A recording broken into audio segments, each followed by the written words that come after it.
There you go. Okay, No so rush. it's live streaming now. Great. All right.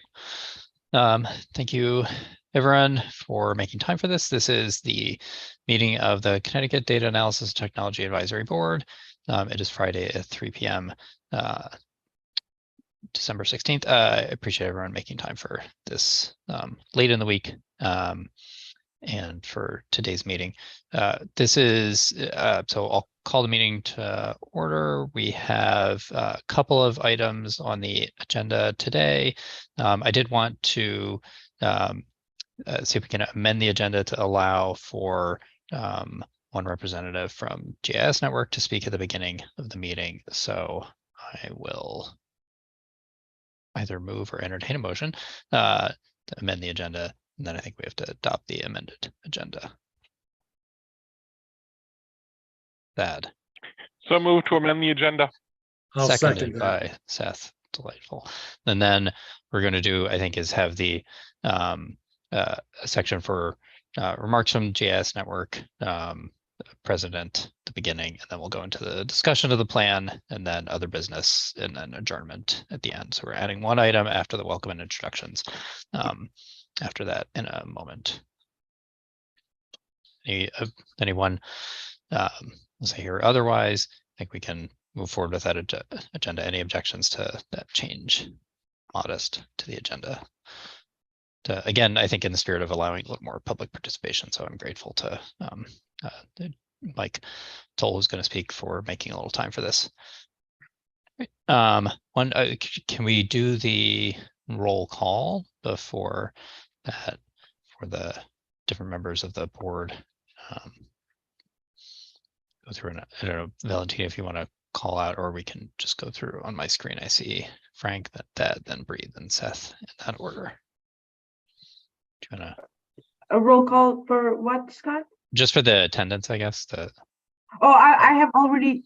You did it. Okay. Yeah, sorry. Yeah, I did. All right. Making sure.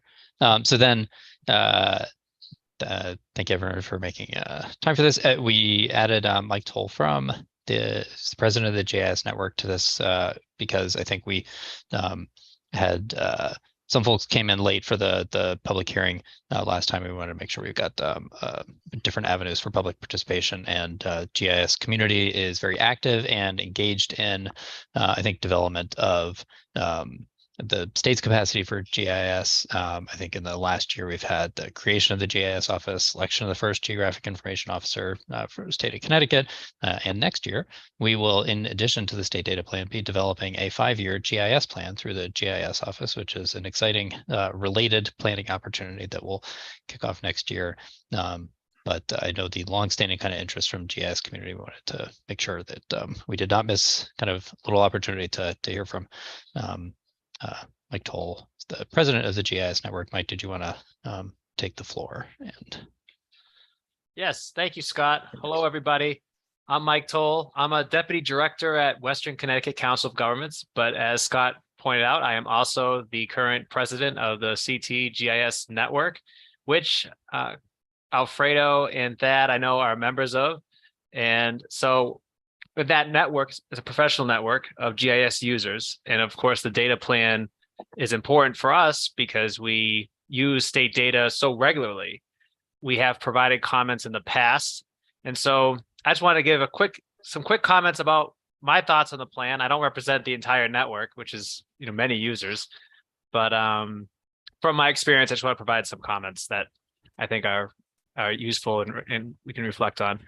So overall, I say that plan is in line with what GIS users want to have in a state data plan. The principles are very sound. It's very strong. And by following the plan, I believe that the state is going to be going the right direction to provide good data for us data users like the GIS network. So I'm very happy about that.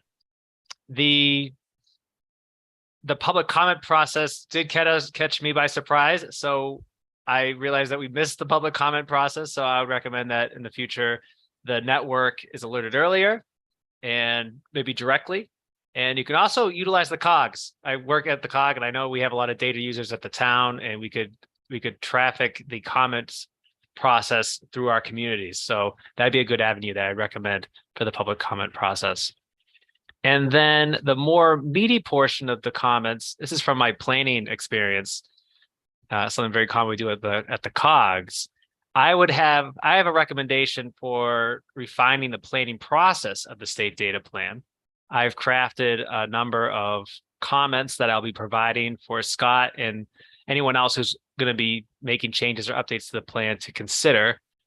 And what I mean by the planning process, I'm talking specifically about the vision, the mission, the goals, and those actions to complete the goals. It does exist in the plan, a lot of those pieces. There is no vision, so I recommend a vision. The mission, I think, is muddled with other statements in the document. So there's in the introduction and another section, there are these statements that sound like the mission. It says the purpose of this document is, but then later on you see the mission of this document is. And they're not even the same. So there's some disagreement between those. So that'd be a big component I think that could be reconciled. And then for the goals, I noticed that the goals are the SMART process is often thrown around the planning process. Are they measurable? Are they actionable? So are they specific? And so I think the goals can be made more specific and more measurable and actionable, basically using new language to kind of craft them such that, that way. And I think that will allow the whole process to be even easier, like the reporting of the goal of the plans to say, we want to increase traffic on our site by 20%. You could easily measure that. You know exactly what you need to do to measure that. And when I look at the actions, I would like to think that you would need the exact amount of actions to accomplish the goal, no more, no less. So you'd have, if you complete these 8 steps, you are guaranteed that they're done. The goal is accomplished and you're moving towards your mission. So that's what I mean by the planning process. I have a whole bunch of content that I'll be providing. I'm not going to go through it all at today's meeting, but in essence, I think it just needs a kind of a refresher, a shower. I don't know, a chance to recoup, because it's been updated a few times now, and I think it has some artifacts from the past that could use a once over. So that's what I wanted to share, and I appreciate the time. Thank you.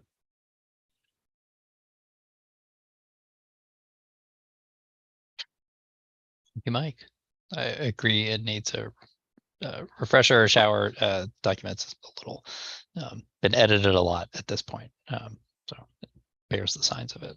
Any other? I think for the other board members, anything you want to add or reflect on? And thank you again to Mike for making some time for this.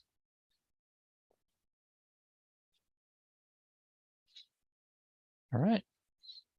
And we'll move to the next item. Thank you, Mike. Move to the next item of the agenda, which is the discussion of the plan. I will briefly pull up some slides as a refresher, if you bear with me for a second, on the plan content and the timing for this as a reminder. In one of the previous meetings, we had, I think, set up to have a subcommittee to go through some of the plan debate, but just given the timing and the scope, I think it's probably better that we're doing this in the meetings themselves. We are close to the timeline for finalizing the plan. I put here, this is the refresher on what's the plan is supposed to cover. Timeline is here, so by December, end of the calendar year, December 31st, I need to finalize and submit the plan back to this board. We've gone through the preliminary draft, the public hearing, circulating with a variety of other different entities for public comment.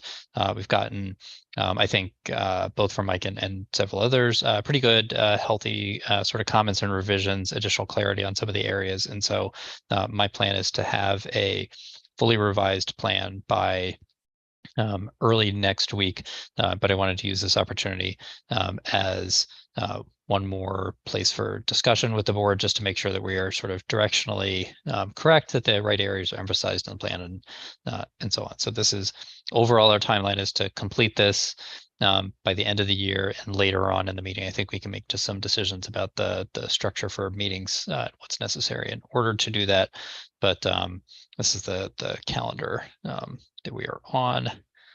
And then what's in the draft plan that is still the current draft is these 3 areas as goals: improving access to data, supporting agency capacity, and using data for decision making, which I think, to Mike's point, we've tried to lay out specific steps we could take to implement those goals, which even here has one incomplete sentence in it, so there's still a little work to be done, but try to lay out for these 3 areas, which are worded a little more in detail in the plan itself.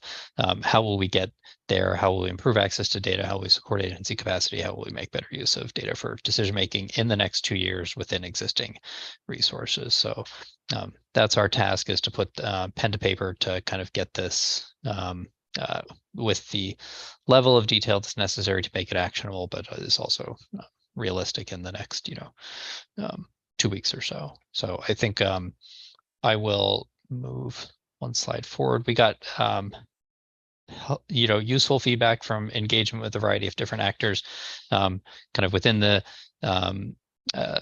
state agency architecture and then without. And so I tried to summarize those comments in this one slide here as areas to kind of emphasize in the final draft. So again, you have a preliminary draft of the plan that, through circulating with a variety of different people, we got feedback about that. And then these are the areas that I'm hoping that we can emphasize in the final draft. So sort of in addition to what you have before you, my hope is to be able to get that final draft out early next week. And then this discussion is helpful to, adjust the emphasis, further redirect, provide refinements to kind of any of this here before the plan actually gets finalized. But if you allow me for a sec, I'll go through some of the feedback. And again, this is my summary of it, and hopefully it reflects what the intent was.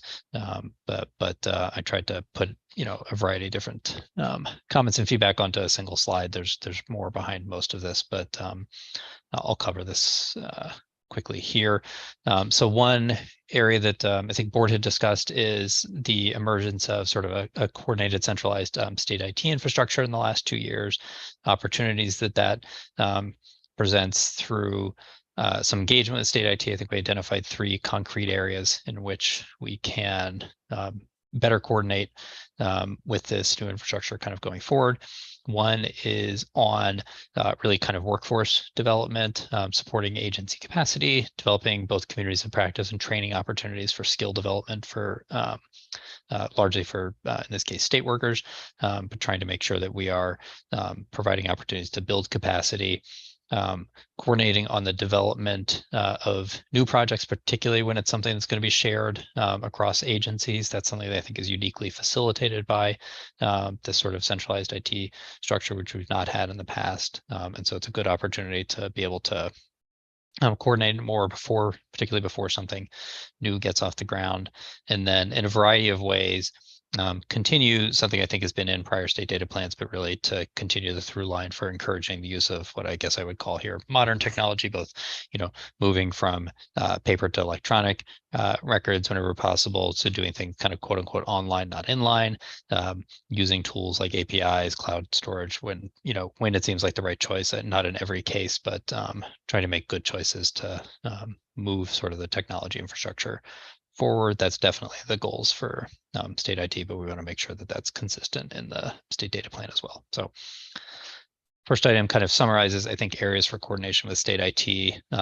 The other ones here are areas that have come up as, I think, things that we can see meaningful progress on in the next 2 years that I feel pretty confident that we can include in the plan based on the engagement and in the past few weeks, and which are, again, realistic to move forward on. So one of these, and it will be the data collaborative, where Michelle is doing a lot of the work on this, is the development of population estimates and population projections, and outreach on census data, which is something that we have had population estimates. We've not really had population projections for some time, and a lot of the direct outreach on census data is something that has been I think there's an opportunity to have more resources going towards that in the next couple of years. So that's encouraging. And Michelle, any more you want to cover about that in a sec? I think that's a good opportunity.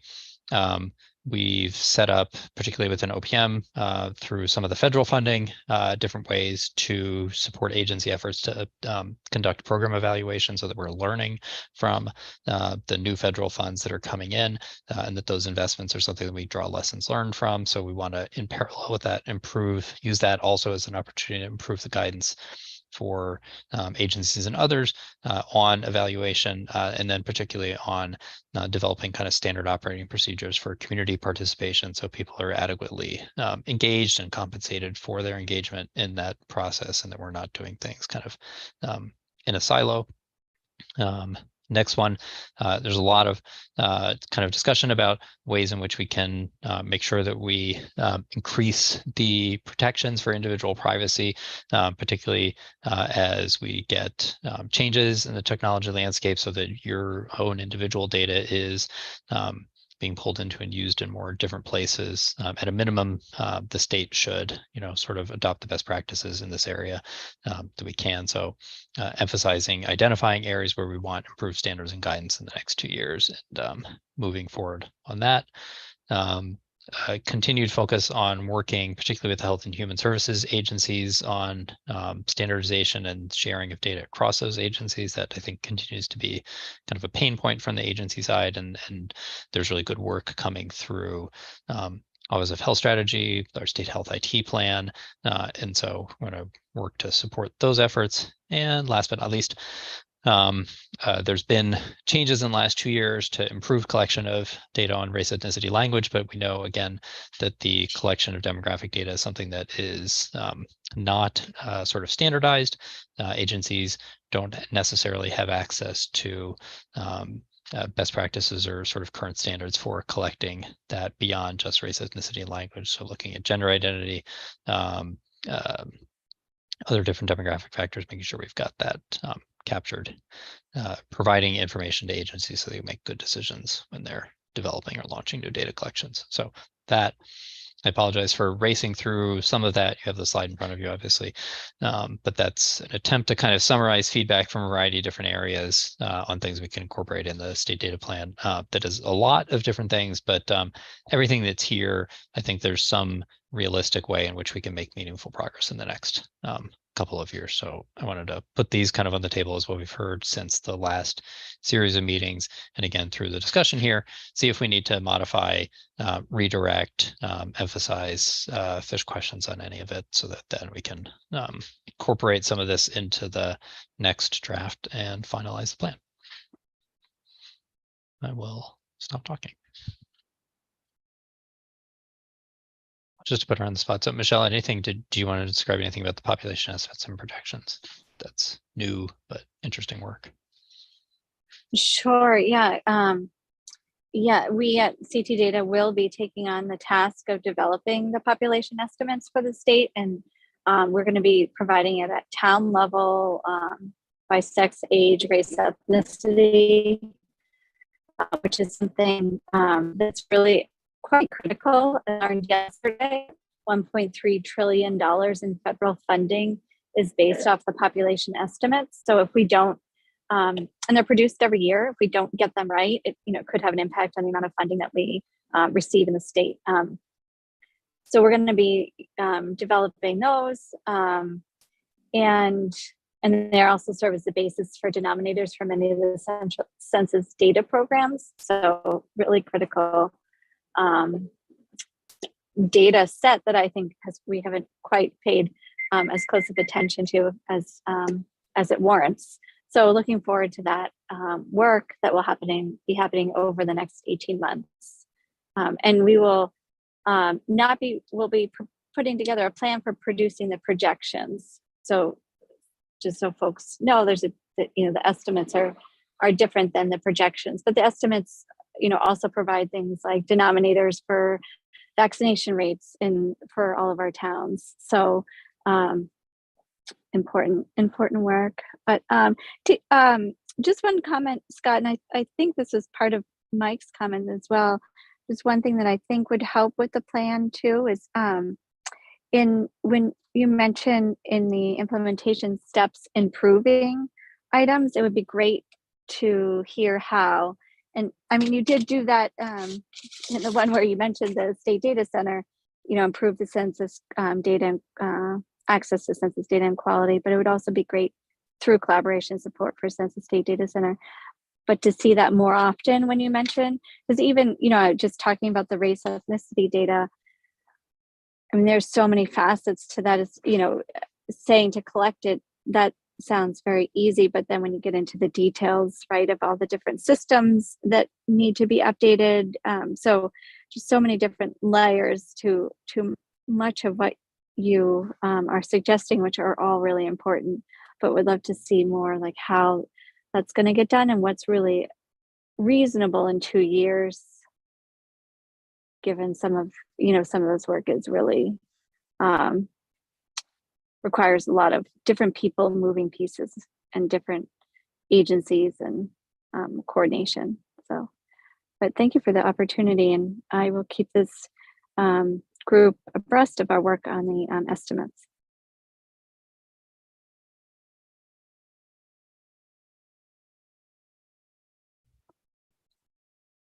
I'm going to take a second and see if there's other comments, feedback, questions. I can stop sharing or keep this up. Let me know too. Then. And Scott, just also in addition to the estimates, I think you mentioned this too, is just greater awareness of all the census data products and how they, so working with municipalities to help them understand how the different data products feed the different funding formulas. And I think there might be an opportunity to work with towns to try and figure out if in some of these methodologies that are being used, if they have the most up-to-date, accurate information. And so we will be working with towns to figure out if they have administrative data that can help support some of the estimations. So I'll stop now and let others speak. I'm going to stop sharing because I realized I couldn't see the hand raising. I don't know whether Thad or Alfredo came first, but that is left on my screen, so let him go. I'll defer to Alfredo. I'll hold back. You can go first. So yeah, my comment is kind of in response, almost in addition to some of the stuff that she was talking about with the census stuff. I think we should make some comment or acknowledgement of the change between the counties and the county equivalents, and make sure that there is at the very least an acknowledgement or a plan for how to allow for longitudinal analysis across the change. I think that's something that's important to include and or acknowledge at the very least.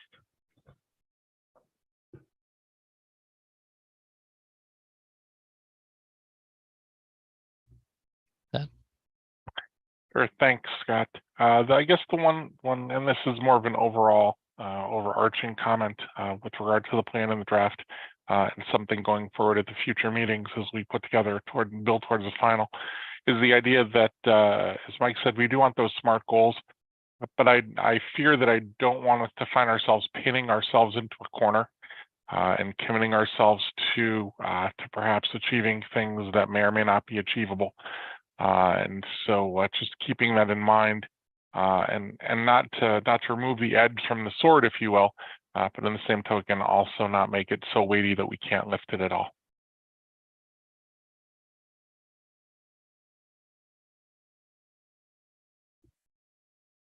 Thank you.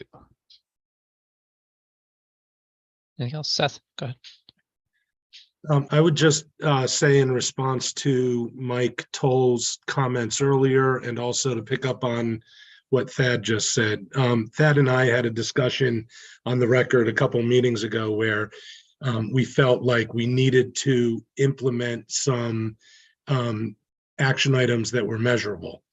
And so we're very much in line with Mike's comments from earlier. And but I do agree with that you have to kind of balance that against reality and practicalities.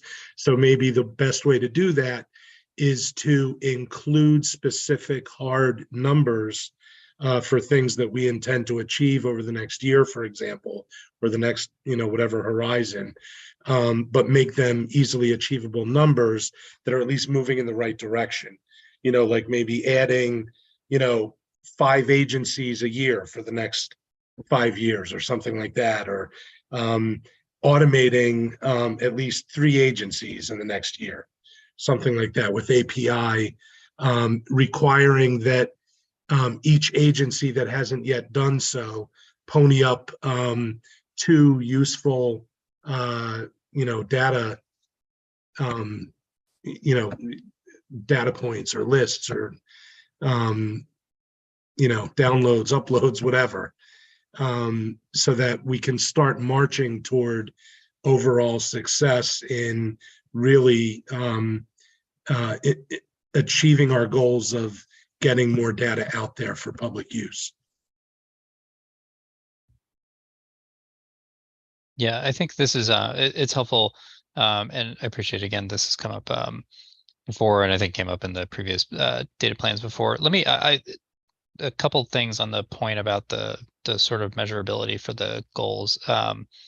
It is a plan about data. It should have data that we can track to measure progress, and so on. And so that's something, on the one hand, what you have now is the first draft, and I usually view that as like, this is something that is relatively open-ended, so that we can, revise and refine that and put some meat on the bones. And so I think in the next version, and then hopefully the final version, there should be more specificity where that's applicable. I will highlight, and the discussion today is a good example for this. I'll highlight a couple of areas where I think that is challenging to do with the structure of the plan. And so there's areas where I don't feel that putting in measurable goals is necessarily the right approach, but let me try and sort of justify that and see if it holds water for you. So one, I'll use an example for what came up earlier, discussion about the census population projections, estimates, and census outreach. That is work that has clear measurable goals, because it's a contract between the state and Data Collaborative to carry out this work. And so like that contract has detail, measurable goals in it, in my opinion, because it's not a contract between my office and the Data Collaborative.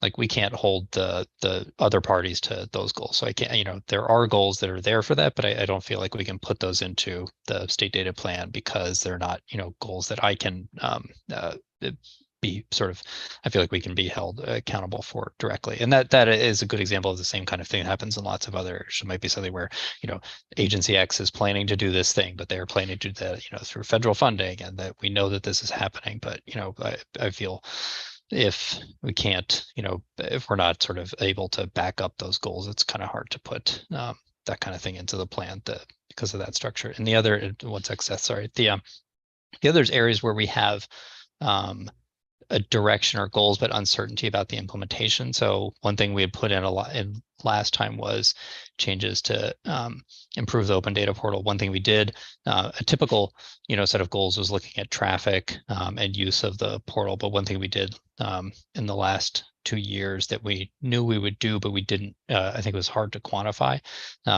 was pull a lot of data sets off the portal. So if we had tracked things by data set, we would have had sort of if we were looking at the number of things that were published, or tracking, like, we want more information published, what we did was actually pull information off by consolidating it, by sort of appropriately sort of archiving things. We didn't minimize that, but the direction in which we took in order to meet the overall goal of kind of improving the use and making it more usable was different than I think what was expected. It would have been hard to quantify at the outset. The goal was to get more use, but if we had tracked metrics about adding more data sets or more agencies to it, it was directionally not what we ended up kind of implementing after taking a closer look at it. And I think there's a lot of things like that where once you start getting into the work, you realize, okay, this is directionally different than what we thought originally. I will say, with having like a fuller board here where we can have more regular engagement over the next 2 years, I think that's reasonable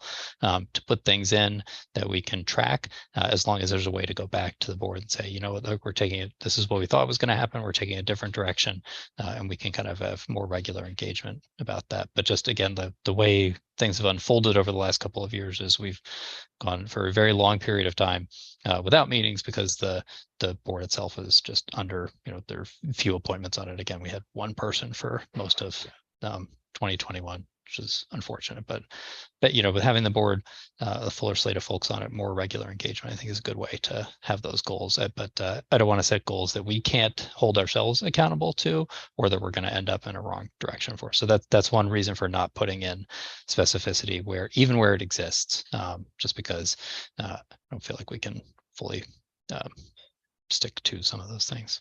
I don't want to sell you a bill of goods. Sorry, Seth, go ahead. Yeah, with great respect, I'm going to push back on that a little bit, Scott. Yeah, We're an advisory board, and it's definitely within our aegis to advise what we think is doable. And you are the state's point person, and in a policy setting rather than an enforcement capacity. And so I personally feel, and other board members may disagree, I personally feel that if we don't advise you, and if you don't then include some specificity and some metrics that will get us from point A to point Z, where we're trying to go, and all those steps in between, I don't think we'll get there. And I think you make a good point about there's a state contract, and we as a board are not privy to that contract in a direct sense. But first of all, the state is one actor. So to the extent that the state has a contract, you are an instrument in helping to enforce that contract. If you go and point out to the enforcement folks that, hey, this, whatever isn't cutting it. These agencies aren't following and doing what they're supposed to, for example. But secondly, again, in more of our policy capacity, we can set the policy and let the enforcement folks and the executive folks determine how they want to administer that in the context of a contract. And then finally, on top of that, I would say, especially if we're being reasonable and not setting lofty goals, I think that's helpful as well. Yeah, and I agree. First on the points about sort of the role of the board and the role that myself and I think Alfredo and the others play within the state. I want to provide explanation to you for decisions that we're making. So I think you're right. Like it's an advisory board, but when there's something that you're advising on, if I don't follow through on every aspect of it, I just want to try and provide the rationale for that. It's something to go back to the ability of the board to really provide advice to get us over the finish line, particularly for the plan. I will pull back the slides for a second. This would help to get a sense of where would you like to see this kind of greater specificity? Where should we be digging into that? Because it's achievable in many areas. So I'm pushing back to just provide more rationale on it. But I do think that's it's very realistic, desired. I'd like the same thing myself, and it's achievable in a lot of areas. But if we get finer grained about, here's where we'd like to see this on this one or this one, I think that would help. With that, I saw you have your hand up. I don't know if I missed that earlier. Sorry. No, ahead, thank Frank you, Scott, and yeah, I want to acknowledge Frank as well. So I want to kind of give a nod to Seth and appreciate the comments and agree with them. I guess my take on it is this: this is an opportunity that this board has. We're at a position where we can put forth a document that can be used, both in policymaking and the contract as well, but just sort of to give folks the best practices, right? This is our opportunity to be an advisor, to provide that advice. Just like we go to a doctor for medical advice, doesn't necessarily mean that we're going to follow through on it, but sometimes it allows us to make those judgments and to make those decisions. And I think that's really what we need to view this document as, is really that source of support for the decisions by departments and by organizations under the state umbrella, so that they're not making decisions that in the end are going to hurt the advancement of using data and to getting people to use data and so on and so forth. So really, I'd like the board as a whole to kind of keep that in the back of our heads, that this opportunity is for us to take to set out those best practices and those ideas, and yes, to make them actionable, yes, to make them measurable.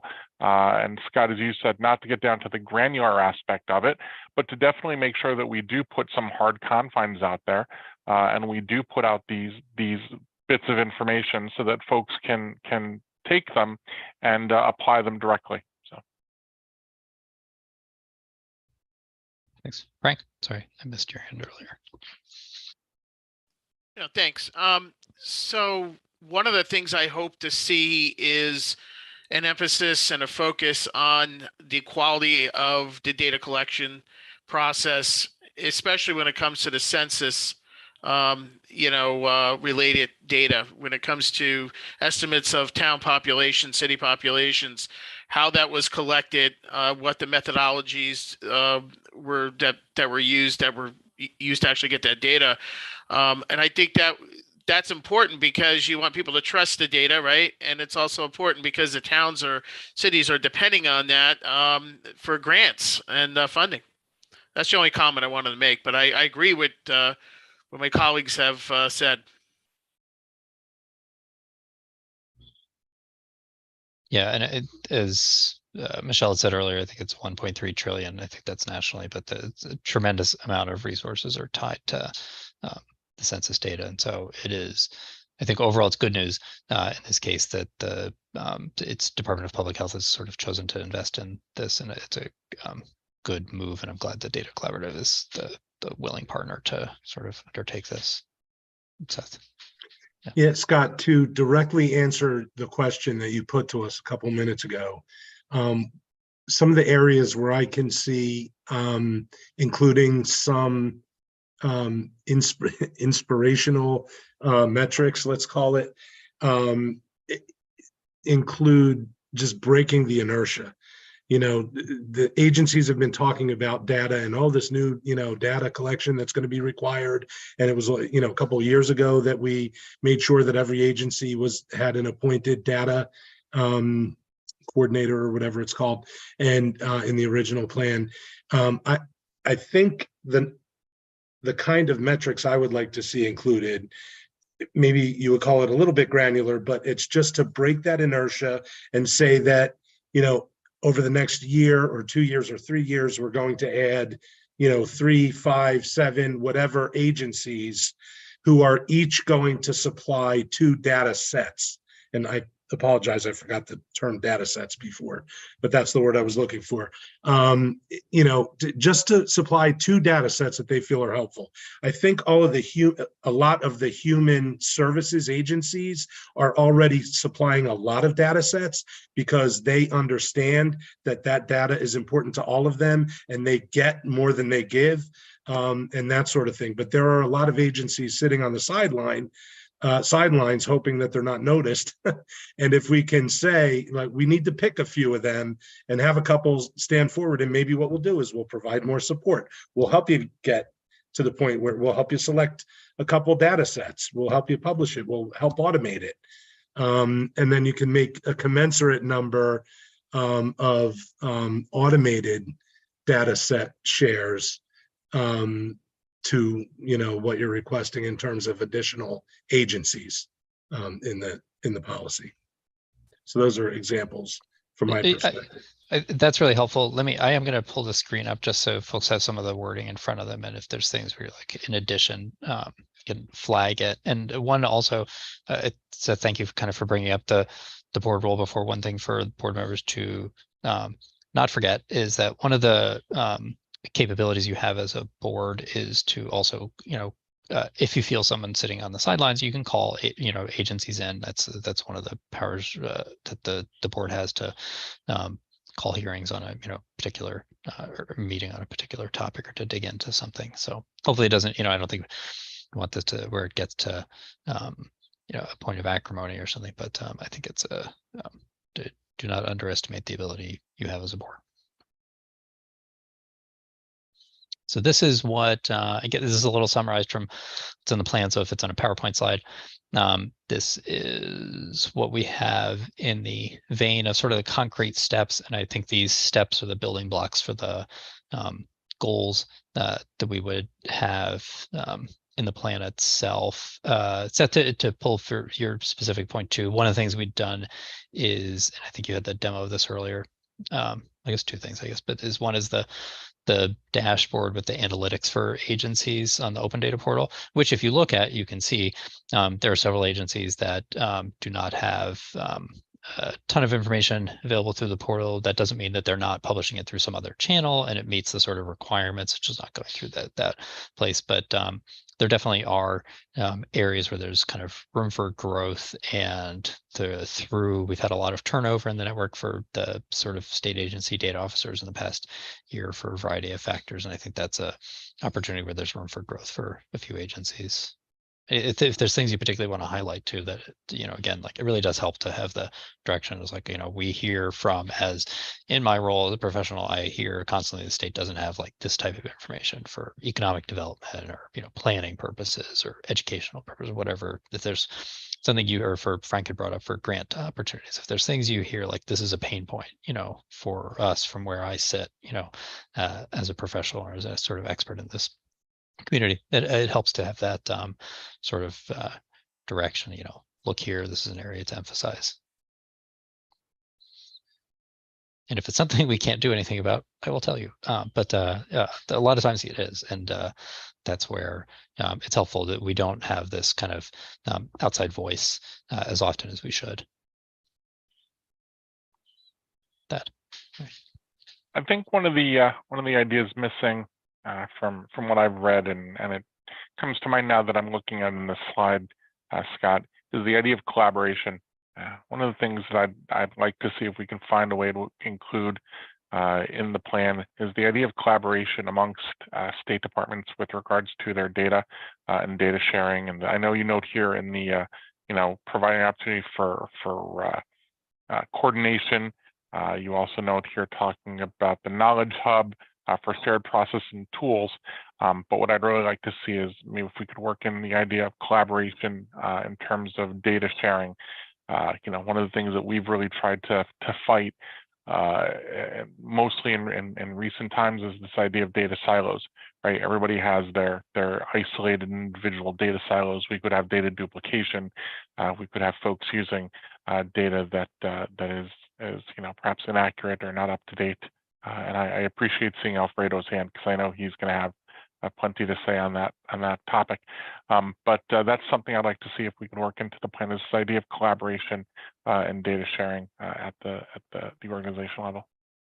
I want to dig a tiny bit deeper to where are there areas, and you don't have to necessarily have an answer to this, but if there are, it's helpful. Like, are there areas in which, like, this is where, I think this is helpful. I think Seth had brought up Health and Human Services earlier. Maybe it's a different area. Like, where are there areas where you think, like, oh, this is where we can take a broad stroke on that and look at, for instance, DOT. They've got volumes of data. You can look at the Department of Health. They have volumes of data. You could look at DEMIS. They have volumes of data. So Demis and all of them. I mean, everybody's going to go and have a data store, right? Whether it's other departments are aware of it or not.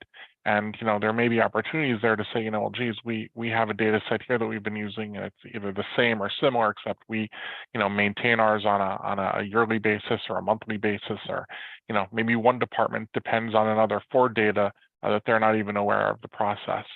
So just this idea that if we can implement some idea of collaboration between departments for the data collection and the data usage, would really be something I'd like to see.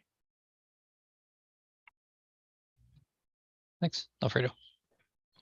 Yeah, to kind of build off some of that was being said, I was just taking a quick peek through the document, looking for kind of what the language was surrounding outreach and advocacy on the use of data. I think a little bit of stronger language in there, and there is kind of a statement about outreach in the document. I think that could be worded a little bit more, I guess, ambitiously, for lack of a better word, to kind of say, let's reach out to other communities beyond, state agencies, to see what they have to contribute, to see what their needs are, to kind of understand how the state can help and how they can help the state.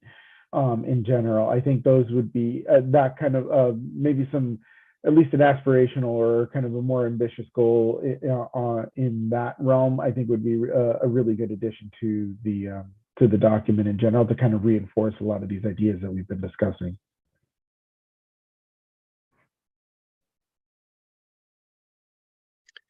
I mean, technically, one of the whole main purposes of this policy is to remind all of the state agencies and whoever might be subject to the statute that all of their data, except data that is specifically accepted or exempted by some specific law or exemption in a statute, such as HIPAA or something like that, all data is public data. And that I think the concept initially from a few years ago was that everybody would just start taking data sets that they already collect and contributing them. When I say everybody, I mean all the different agencies taking data sets that they're already collecting. And if they don't have any HIPAA or any other kind of security exemption, that they just contribute them to the state data hub, right? That was the concept, and that hasn't been happening.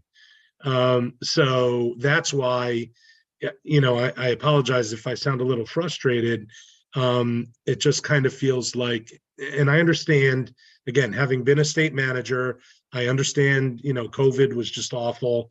And, a lot of people, we have a lot fewer state employees now.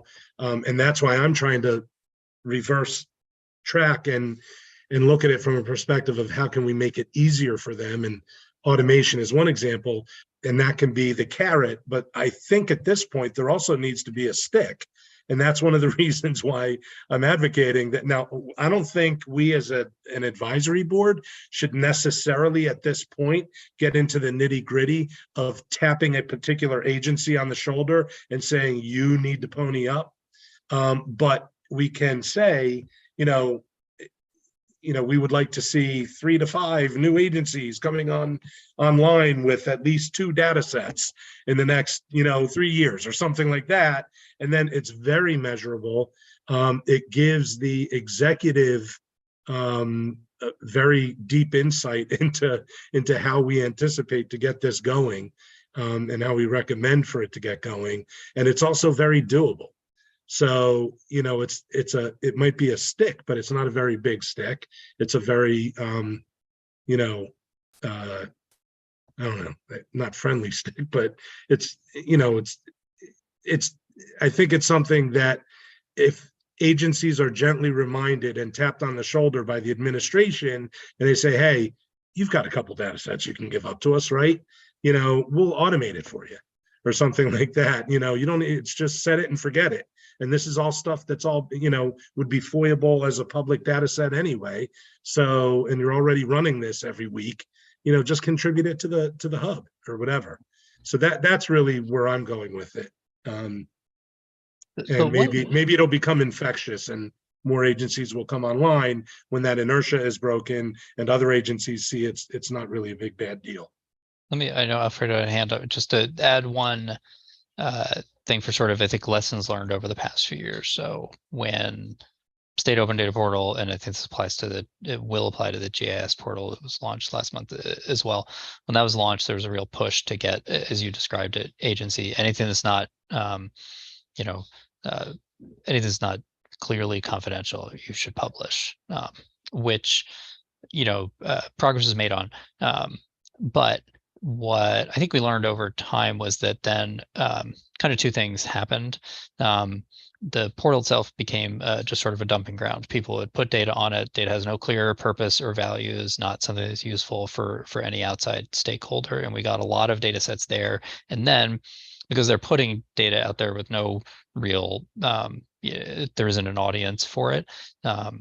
The agencies will get frustrated and say, no one's using this. Why am I doing this? Why am I putting this data here? And that cycle kind of builds on itself. So in my opinion, I don't think we want to push for agencies to publish without sort of a clear purpose or use, and that's where the advisory function is really helpful to saying, like, Frank as an example, like working in a municipality to apply for grants, we really need data on this, public space, transportation, traffic counts, whatever it is. That's the kind of thing. And then let's make sure we find the things that are your priorities and we get those posted to the portal. But that's why we took the time and effort to go through and look at what's being used, what's not being used, what could be sort of strictly archived, what could we consolidate so that it's clearer and easier to navigate. But I think that part about the push to sort of publish without a purpose has been challenging. And so we wrote publication guidelines to get people to think, why are you publishing this? What's the value of it? Who's going to use this, to engage in that process before going forward, so that they have kind of a, there's skin in the game. There's definitely still gaps in that and what's public. I 100% agree with, because we get the phone calls about those gaps every day. But that's an area where, really calibrating what are the things that people need, and then focusing the publication on that. I think that's the opportunity. The sort of blanket approach, whatever the lowest hanging fruit, I think that's the thing I worry about will lead to both data that's not sort of useful or actionable for the public, and then frustration from the agencies, and it kind of, spirals. So I said Alfredo, and then Thad had hands up. Yeah, no, I mean, that was a good response. It kind of covered most of what I wanted to say. I just kind of want to add the, like some of this, kind of in service of that, I mean, the data has to have a purpose, or it's just going to be seen as a burden to them. But I think also, making sure that we have a relationship or cultivate a relationship. And that doesn't necessarily mean that it's on, say like,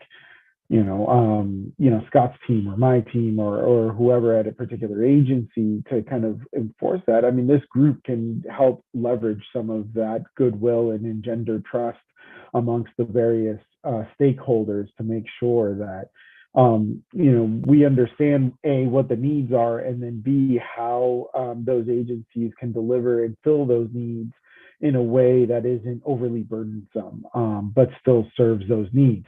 There's a balance to be struck there, and I think that it's going to take a little bit of maybe work on our part to kind of engender and that trust and advocate for that change that we want to see.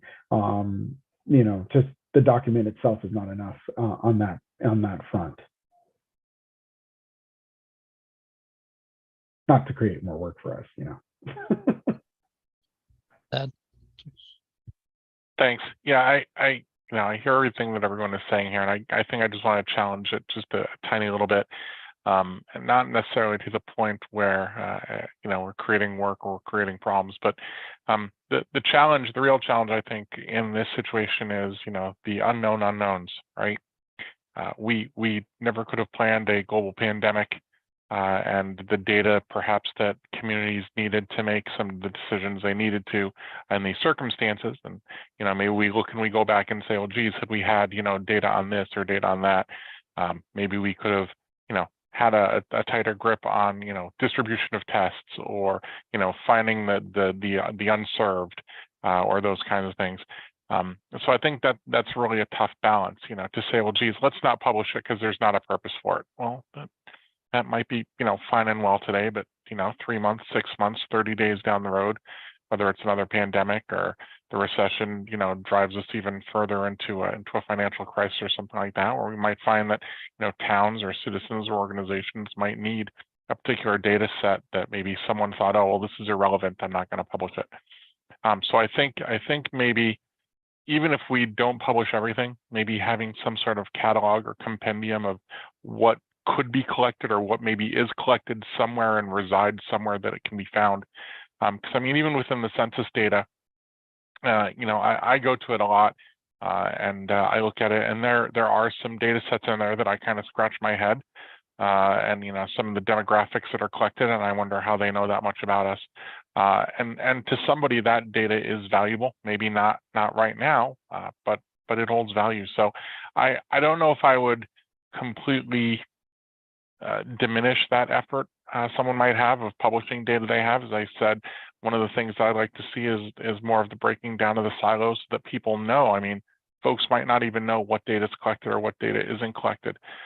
So while I wouldn't want to diminish that flame, I would like to at least see, perhaps, as I said, a catalog or some sort of compendium of available data, maybe that's not published but can be found or can be acquired, because I think, like I said, we don't know what the next need is going to be.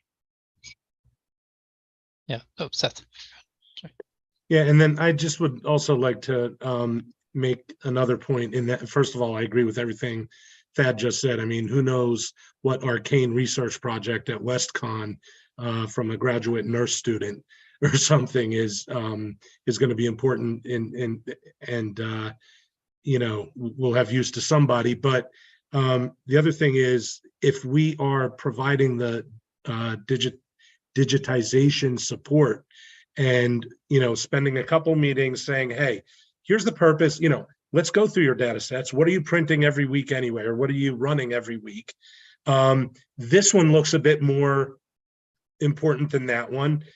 This other one looks good. Let's take these three that look like they may have some good use. Let's automate them for you, right? And then after that meeting and they say, yeah, sure, automate those three for me, I don't think they're going to care, because it's not going to be any more work. So even if no one ever touches that data set ever, you know what I mean? I think sometimes it becomes an exercise in, why is it not going to work, and excusing why agencies aren't coming along when, if we just, and again, if you're only going to 3 to 5 agencies over the next year or two, don't you think we could provide the support and sit down and go through their data sets with them and say, in just 2 meetings, hey, these 5 data sets look great. Let's automate them for you. Boom, you're done. So that's it. I really appreciate the engagement and comments, and again, stepping back. Oh, Michelle's here. Sorry. It's good to have an engaged board after having a long period of time with very few people on the board. So I'm glad for this opportunity. Michelle. Yes, I was just going to say a place maybe to start, going to Seth's comment, is the list that we provided, of data sets that are on ctdata.org that we'd like to migrate over to only be on Socrata or Tyler, because we know that those are high value data sets that people use. So that could be just, a numeric goal to include, and then go from there. And I think as a board, we understand, I know you made the point of, well, we actually reduced the number of data sets as opposed to added. I think as a board, we'd understand, if the number went down and that was the reasoning, then that's a very legitimate, reason, as opposed to being worried about, a metric going down as opposed to up.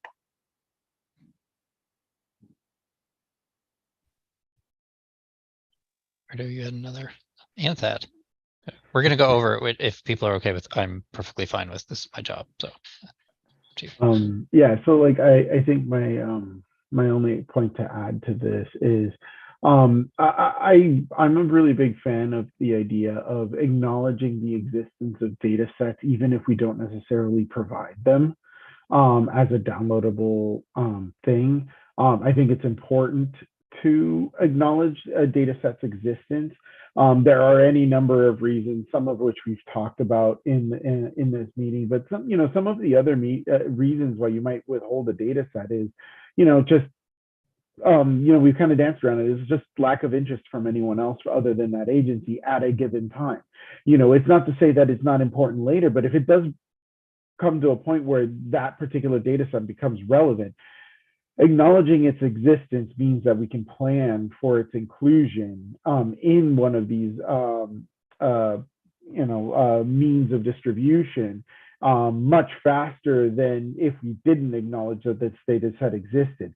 So even if we only have a listing for the data set and not share the data just because there's not enough interest in the data set to go through the work of preparing the ETL process.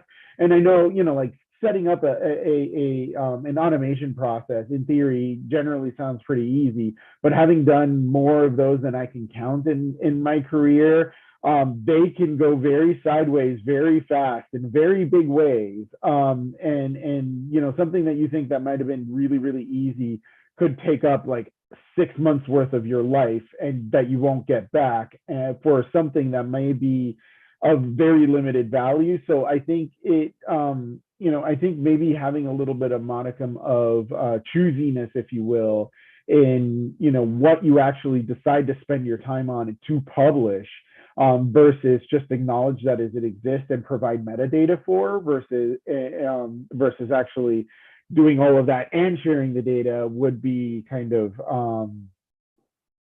I think is just like maybe a good compromise here, where we acknowledge that these data exist, fill out the metadata for them, but not necessarily publish them because they might require more work than it's worth to do that.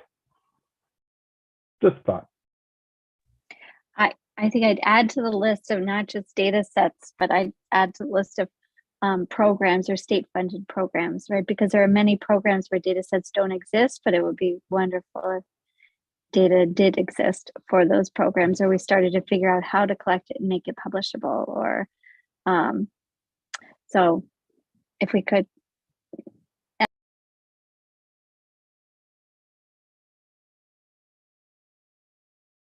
You're muted again, Michelle. Sorry. Yeah, so I'd advocate for making the list go beyond just data sets that we know exist, but thinking about programs and services that are offered where it would be great to have data on them. That. I just want to acknowledge the conviction from experience that I hear coming from Alfredo. I too have been in those trenches and seen things go sideways in the blink of an eye. That being said, I think that where we're going with this is definitely in a positive direction. But I want to kind of take into consideration what Michelle was saying, and as well as what Alfredo was saying. Just because we have it doesn't mean we have to offer it. But I do think it's important. Just because whether it's, as Seth said, an arcane study of some sort, or whether it was a state-funded project that went nowhere fast, I think that there's almost a responsibility to these data collecting activities to provide at least an opportunity for them to see light of day.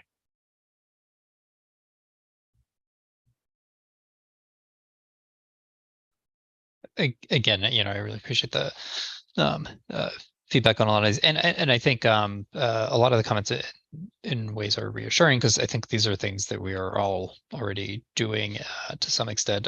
Again, the one thing I would really I think be helpful for the state, particularly again, because we don't get this outside perspective as often as we ought to, and this is not the sole avenue for that, but it's a good avenue for it.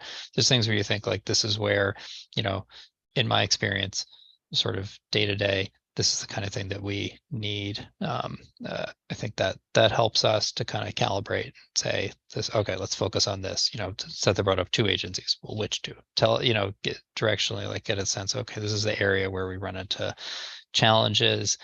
And those can be addressed in a variety of different ways. Just to go through a couple of things that folks have mentioned, we do catalog all data that agencies collect or possess every year. So we have a catalog of that's online. This is what the state collects, possesses, which often is less than people expect. So there are lots of things that people expect the state has or collects we do not have. We don't maintain our catalog of census data, for example, because the state doesn't collect it. There's a lot of things that the state just never sees. But we collect that. Agencies have a planning process that I will admit I have not sort of fully dug into because of some of the challenges I was talking about earlier. There's a planning process where they're supposed to take the catalog of everything they collect or possess and then say, these are the ones that we'll publish. These are the ones for whatever reason we're not going to publish. And so that process, it needs some adjustment, I think, to make it sort of more productive. To what Michelle was bringing up, we were in the midst of doing a sort of a catalog of programs and services that are sort of frequently requested and making sure we can get the data on those programs and services because those are not captured as a data set. Sometimes a data set would cover multiple programs and services. So we're doing sort of the same thing that she's describing there to catalog it. And I think I want to reinforce a priority for us is automation. So we've written automation guidelines, have developed like many more automations for pulling data from agencies. There is a ceiling to it because there are lots of data sets that cannot be automated because of how they are collected. And so that's where there's an intersection between the different factors at play here. And I think looking at like modern technology is an important, building block for the state to be able to do this kind of automation. But if data are collected in Excel sheets, then automation is not a option that is going to be helpful. And there are a lot of cases where the sort of system for data collection is we still have paper records in some cases. We still have sort of more antiquated technology, and the automation is not a viable option in more cases than one might like. But it's an area we've expanded a lot, and hopefully we'll have continued expansion on. I think that's where we've got some good momentum going forward. So part of my job in these meetings is to push back on all the things that you're advising for, but that's where I want to try and provide. I do it. I think this is to provide transparency into the thought process behind these things. So it's not just like the state saying no to things. It's like, okay, like here's the reality of trying to implement some of these things, and hopefully, again, with continued engagement, we can get sort of a richer sort of understanding for everybody involved about how these things work and where we can make improvements because we have to. So Michelle, you have comments? Yeah, I mean, I think something that the board could do is we could invite the agency officers to come talk about their planning process and explain, if we meet more regularly, we could invite in a couple at a time to talk about their list and progress, and that might be a way. And then also would be a way for us to help set realistic goals as well, hearing directly from those who are doing the work. Yeah, I think that would be a good way to kind of foster that culture of cooperation and kind of agency amongst the agencies to kind of contribute and be a part of the process more. And I think it's useful for the agencies to know that there's people are kind of, there's a use for the data. You're bringing up that, we hear from our stakeholders or we directly, or so here's why this is important. I think that's where, again, we, is a good opportunity to sort of break down that particular silo between the state and the outside world. Were there any further comments, suggestions, recommendations on the plan sort of as it stands? My sense is that based on this discussion, again, I would develop a revised draft, circulate it back to the board, and then we would have what in the past has been a very brief meeting to accept and finalize the plan. I do believe that we need to have the meeting in which to do that, but that I think would be the last step. If anyone wants to recommend a different course, let me know. But I think I'd sort of summarize this, produce a draft sometime, early next week, and then circulate it back with time to review before scheduling a meeting to finalize it.